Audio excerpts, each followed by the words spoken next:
Hi everyone, welcome back to the channel Teachers Spotlight by Jaref Adda. I hope आप सभी स्वस्थ होंगे, मस्त होंगे और अपने ईएमआरएस एग्जामिनेशन की तैयारी बढ़िया तरीके से कर रहे होंगे। 50 दिन ईएमआरएस एग्जामिनेशन के लिए, जिसका एग्जामिनेशन डेट जो है आप सभी के सामने है। बिल्कुल दिसंबर के महीने में हमारे पास एग्जामिनेशन होने वाला है और केवल एक महीना जो है हमारे पास बीच में बचता है, विच इज नवंबर। अक्टूबर के 2-3 दिन हमारे पास बाकी हैं और साथ में दिसंबर के 10 दिन आप ले सकते हैं। तो इस तरीके से 50 दिन हमारे पास है। तो इन 50 दिनों में किस तरीके से ईएमआरएस एग्जामिनेशन की तैयारी की जाएगी, सबसे बड़ा सवाल आप सभी का रहता है कि हम लोग टीयर 1 की तैयारी करें, जिसको प्रीलिम्स हम लोग बोल रहे हैं, मेंस की तैयारी हम लोग करें, या दोनों की तैयारी एक साथ करें। अभी किस चीज को जो है प्रायोरिटी हमें देनी चाहिए और साथ में किस तरीके से हम लोग जो है तैयारी करें सो दैट हमारा जो है टीयर 1 में यानी कि प्रीलिम्स में सिलेक्शन हो जाए। तो आज का एक छोटा सा वीडियो आप सभी को एक प्रॉपर प्लानिंग के लिए मैं देने वाला हूं। वीडियो को एंड तक जरूर देखिएगा और चैनल को सब्सक्राइब जरूर कर दीजिएगा अगर पहली बार आए हैं तो। मेरा नाम है योगेश और आप सभी के लिए मैं लेके आता हूं आपके अपने इस YouTube platform Teachers Spotlight by Jaref Adda पे कोई भी टीचिंग एग्जामिनेशन से रिलेटेड इंफॉर्मेशन। तो नहीं अगर सब्सक्राइब किया है तो जल्दी से चैनल को आप सभी सब्सक्राइब करेंगे। सबसे इंपॉर्टेंट चीज जो हम लोग अभी सोच रहे हैं, जो आप लोग अभी सोच रहे हैं कि हम लोग अभी क्या करें, हम लोग प्रीलिम्स की तैयारी करें टीयर 1, हम लोग मेंस की तैयारी करें या दोनों की तैयारी एक साथ करें।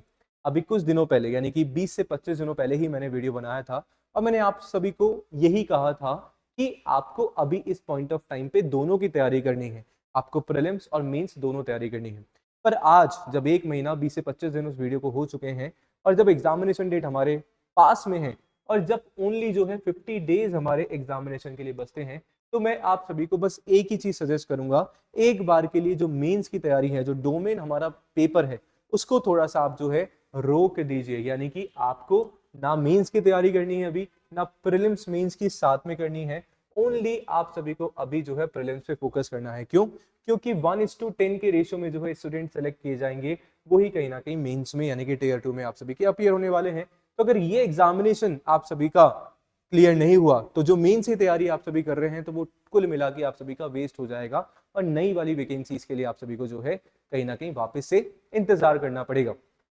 तो यहाँ पे ऐसा नहीं है कि सर आपने जो पिछला मेंस के लिए पढ़ा है वो सारा का सारा वेस्ट हो गया, या ऐसा कुछ नहीं है। पर पहले आप सभी को फोकस रखना है प्रीलिम्स पे। आप सभी अभी के टाइम पे चीजों को ज्यादा प्रायोरिटी दें। जो सब्जेक्ट्स, जो पैटर्न हमारा प्रीलिम्स में फॉलो हो रहा है, उसी पे कहीं ना कहीं आप सभी फोकस करें। अगर आपको लगता है कि नहीं सर मेरा जो है, मैं 100% श्योर हूँ कि मेरा प्रीलिम्स हो ही जाएगा, मेरे को मेरे डोमेन स्पेसिफिक जो मेरा पेपर है उस पर कहीं ना कहीं फोकस करना है, तो आप दूसरा ऑल्टरनेट रख सकते हैं कि दिन में जितना भी आपका स्टडी आवर्स है, मान लीजिए 8 घंटे 9 घंटे अगर पढ़ते हैं, तो 1 से 1.5 घंटा आप सभी जो है कहीं ना कहीं अपने पेपर 2 मेंस के लिए जो है कहीं ना कहीं आप सभी दे सकते हैं। पर ऐसा बिल्कुल नहीं करना है कि आप 1 से 2 घंटा केवल और केवल प्रीलिम्स की तैयारी में दे रहे हो और बाकी के 6 से 7 घंटे आप मेंस के लिए दे रहे हो। ऐसा करोगे तो दिक्कत परेशानी वाली बात कहीं ना कहीं जो है हो जाएगी। तो आई होप आप जो है आज से अपने मेंस की तैयारी का टाइम जो है कम करेंगे या बंद करेंगे और अच्छे से फोकस करेंगे करेंगे प्रीलिम्स एग्जामिनेशन में। मैं क्यों बोल रहा हूँ? क्योंकि प्रीलिम्स के बाद जो है कहीं ना कहीं जब मेंस हमारा होगा तो हमें 2 से 3 महीने का यहाँ पे डेफिनेटली टाइम जो है मिलने वाला है फिलहाल के लिए। क्योंकि दिसंबर में हमारा प्रीलिम्स एग्जामिनेशन है, आप लोग मान के चलिए कि जनवरी तक जो है आप सभी का रिजल्ट आएगा, ऐसा मैं सोच के चल रहा हूँ। और कम से कम जो है हमारे पास जो है 40 to 50 डेज का टाइम होगा मेंस में। तो यानी कि आराम से 2 से 3 महीने आप सभी को अपने प्रीलिम्स से लेके जो मेंस का टाइम पीरियड होगा, आराम से आप सभी को देखने को मिलेगा। तो यस, अपनी बची हुई प्रिपरेशन आप मेंस के लिए इस पर्टिकुलर टाइम ड्यूरेशन में कर सकते हैं। I hope you people got my point. अब अगला सवाल आप सभी का होता है कि सर हमने डिसाइड तो कर लिया है कि हमें पहले जो है प्रीलिम्स एग्जामिनेशन की तैयारी करनी है, अब इसको किस तरीके से करें? तो आप सभी को एक एग्जांपल की सहायता से मैं समझाना चाहूंगा। मान लीजिए मार्केट में जो है फ्रूट या वेजिटेबल हम लोग लेने जाते हैं, तो एक थैला हमारे पास है, तो उसमें से ऐसा तो हम लोग करेंगे नहीं कि सर पूरा का पूरा थैला जो है हम लोग घर पे लेके आएंगे। जो हमारे काम के फ्रूट हैं, जो हमारे काम की वेजिटेबल्स हैं, उसको हम लोग हमारे बास्केट में रखेंगे और हम घर पे ले आएंगे। तो सेम यही चीज आप सभी को अपने इस ईएमआरएस एग्जामिनेशन के लिए कहीं ना कहीं जो है ध्यान में रखना है। यानी कि मेरे कहने का मतलब क्या है, ऐसी वो यूनिट्स, ऐसे वो सब्जेक्ट जो है कहीं ना कहीं हमें पकड़ने हैं हमारे इन 50 दिनों में, जो हमें मैक्सिमम मार्क्स जो है कहीं ना कहीं दिला सकते हैं। और उसमें सबसे पहले हमारे पास यूनिट होती है which is your teaching aptitude. तो टीचिंग एप्टीट्यूड आप सभी की एक ऐसी आप सभी की एक ऐसी यूनिट है, एक ऐसा सब्जेक्ट है जो आपको सीधे सीधे 30 नंबर जो है हमारे इस पीजीटी एग्जामिनेशन में दिला रही है। चाहे हम टीजीटी की बात करें, दोनों में ऑलमोस्ट हमारी चीजें यहाँ पे सेम ही रह जाती हैं पैटर्न में, बस टीजीटी में हमारे पास रीजनल लैंग्वेज एक और ऐड हो जाता है, बाकी एज इट इज ऐसे ही है हमारे पास, राइट। तो आप देखेंगे आपको अपनी प्रायोरिटीज जो है यहाँ पे सेट करनी पड़ेंगी। तो मेरे कहने का ये मतलब है कि सबसे पहले आपको अपनी प्रायोरिटी लिस्ट पे रखना है टीचिंग एप्टीट्यूड। क्यों? क्योंकि आपको 30 क्वेश्चन देखने को मिलेंगे जो टोटल 30 नंबर आप सभी को दिला रहे हैं। तो यानी कि 30 नंबर जो है आप सभी ने अपने टीचिंग एप्टीट्यूड से ले लिए। उसके बाद अगर हम लोग देखें तो उसके बाद जो हमारी प्रायोरिटी होनी चाहिए नंबर 2 पे होनी चाहिए हमारी आईसीटी। अगेन जो है 15 क्वेश्चन आपके पास आ रहे हैं, 15 नंबर आप सभी को दिला रहे हैं, यानी कि 15 आपके पास कितना हो गया? आईसीटी से हो गया। उसके बाद हमारी प्रायोरिटी होने वाली है रीजनिंग एबिलिटी पे, जो कि अगेन जो है आप सभी को किसको 15 नंबर जो है दिला रही है यहाँ पे। उसके बाद हम लोग हमारा पार्ट 5 जो है उसको प्रायोरिटी पे रखेंगे, जिसमें आपको मिलते हैं कुल मिला के 30 नंबर, यानी कि डोमेन नॉलेज। अब डोमेन नॉलेज में आपके पास यहाँ पे कॉन्सेप्ट वाले क्वेश्चन नहीं आएंगे, यहाँ पे experiential activity based pedagogy questions आपको देखने को मिलेंगे। केस स्टडीज जो है कहीं ना कहीं आप सभी को देखने को मिलेंगी। अब केस स्टडीज की प्रैक्टिस कैसे होगी? सर मॉक टेस्ट आप लोग लगाने पड़ेंगे, मैक्सिमम क्वेश्चन जो है आपको लगाने पड़ेंगे। क्यों? क्योंकि एक पर्टिकुलर या एक या दो क्वेश्चन करके आप केस स्टडीज को नहीं सॉल्व कर सकते हो। यू नीड प्रैक्टिस, आपको कहीं ना कहीं जो है प्रैक्टिस चाहिए होती है केस स्टडीज की, राइट। तो वो जो है आपके लिए जारफ अड्डा एप्लीकेशन पे टेस्ट सीरीज अवेलेबल है। जारफ अड्डा एप्लीकेशन डाउनलोड करेंगे या नीचे दिए गए नंबर पे अगर आप सभी जाएंगे तो आप सभी को टेस्ट सीरीज जो है EMRS एग्जामिनेशन के मिल जाती है, जाके आज जो है आप सभी एनरोल करवा सकते हैं, ठीक है।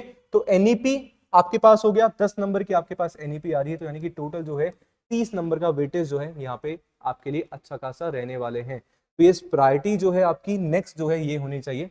तो कुल मिला के अगर आप देखोगे तो 90 नंबर तो आप सभी के यहाँ पे बनी गए हैं। अब 10 नंबर हमारे पास यहाँ पे आते हैं जनरल अवेयरनेस, जिसको आपको लीस्ट प्रायोरिटी देना है। अगर नहीं भी पढ़ोगे ना तो भी कोई दिक्कत वाली बात नहीं। क्यों? क्योंकि जनरल अवेयरनेस में क्या क्या आ गया? तुम्हारा करंट अफेयर आ गया, हिस्ट्री आ गया, ज्योग्राफी आ गया, पॉलिटी आ गया, तुम्हारा कॉन्स्टिट्यूशन आ गया, बहुत सारी चीजें हमारे पास आ जाती है। साथ में करंट अफेयर्स भी हमारे पास आ गए। कितना कवर करोगे? इतना टाइम नहीं है हमारे पास कि हम इन सारी चीजों को पढ़ लें, और 10 नंबर में आ रहा है, ठीक है।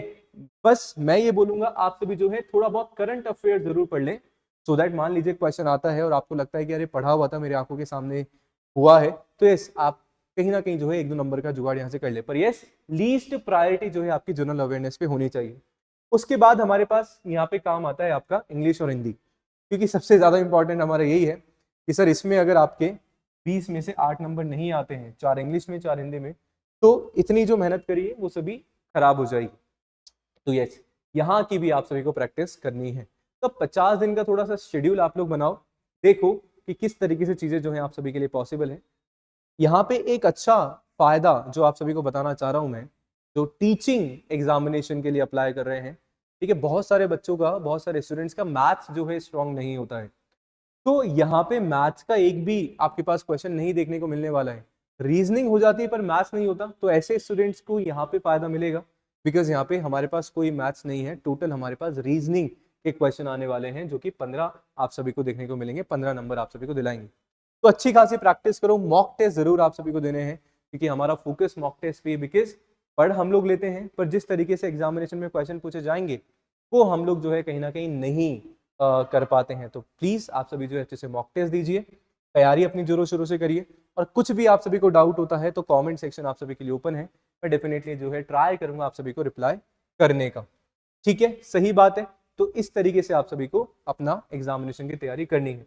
अब 50 दिन की प्लानिंग की हम लोग बात करें तो गाइज आप सभी को जो है ना अपना वीक वाइज जो है टारगेट प्लान करना पड़ेगा। देखो जब तक हमारे लाइफ में हमारे पास एक टारगेट, एक लक्ष्य नहीं होता ना, तब तक हम लोग मजा नहीं आता कुछ चीज को करने में। तो एक वीकली टारगेट बनाइए, यार इस वीक मेरे को टीचिंग एप्टीट्यूड में ये चीजें पढ़नी है, मेरे को रीजनिंग में ये टॉपिक्स 3 टॉपिक कंप्लीट करने हैं, मेरे को NEP पढ़नी है, मेरे को ICT में ये टॉपिक जो है पढ़ने हैं। तो ये पूरा वीक वाइज कहीं ना कहीं आप लोग प्लान बनाएं। मंडे टू फ्राइडे जो है आप सभी पढ़ें, सैटरडे संडे को कुछ नया नहीं करना। सैटरडे संडे को जो भी आपने पूरा 5 दिन पढ़ा है ना, उसको रिवाइज आप सभी को करना है, क्योंकि रिवीजन एक बहुत अच्छा खासा रोल प्ले करता है आपकी प्रिपरेशन में। यूजुअली हमारे साथ क्या होता है, हम लोग नया पढ़ा जाते हैं, पिछला भूलता जाते हैं। तो सैटरडे संडे आप सभी को रिजर्व रखना है अपने रिवीजन के लिए। तो जो भी 5 दिन में पढ़ा, सैटरडे संडे को अच्छा टाइम मिलेगा, हम उसको रिवाइज करेंगे। और साथ में ट्राई करो फिलहाल अभी से ही जो है 4 से 5 दिनों में एक मॉक टेस्ट जो है आप सभी जो है देना स्टार्ट कर दें। अच्छी खासी सिलेक्शन हो जाएगा, कोई नहीं रोक सकता है आप सभी के सिलेक्शन को, अगर इस तरीके से आप जो है अपना प्रॉपर प्लानिंग के साथ पढ़ाई शुरू करते हैं। हमारा सिलेक्शन नहीं हो पाता है क्योंकि हम लोग अनप्लान्ड तरीके से जो है पढ़ते हैं और फिर हम लोग कोसते हैं कि यार क्या कमी रह गई। तो कमी शायद इन चीज़ों में रहती है, प्रॉपर प्लानिंग और स्ट्रैटेजी के साथ हम लोग जो आगे नहीं बढ़ते हैं। तो आई होप आप सभी समझ पाए होंगे। इस सीरीज लेने के लिए आप सभी जो है कोर्सेज में अगर जाएंगे तो टीचिंग एग्जामिनेशन का ऑप्शन आप सबको मिलेगा, और टीचिंग एग्जामिनेशन में आप सभी के लिए जो है सारे के सारी जो है टेस्ट सीरीज यहाँ पे आप सभी को मिल जाती हैं। ठीक है, वहाँ से आप सभी जो है अपने एनरोल करा सकते हैं, जहाँ पे EMRS हो गया, DSSS भी हमारे पास हो गया, सारी की सारी चीज़ें आप सभी को यहाँ पे देखने को मिल जाएंगी। ठीक है, सही बात है। चलिए नेक्स्ट सेशन में मिलते हैं, एंड आई होप वीडियो पसंद आया होगा, बताइएगा ज़रूर। See you in the next session, bye bye, take care.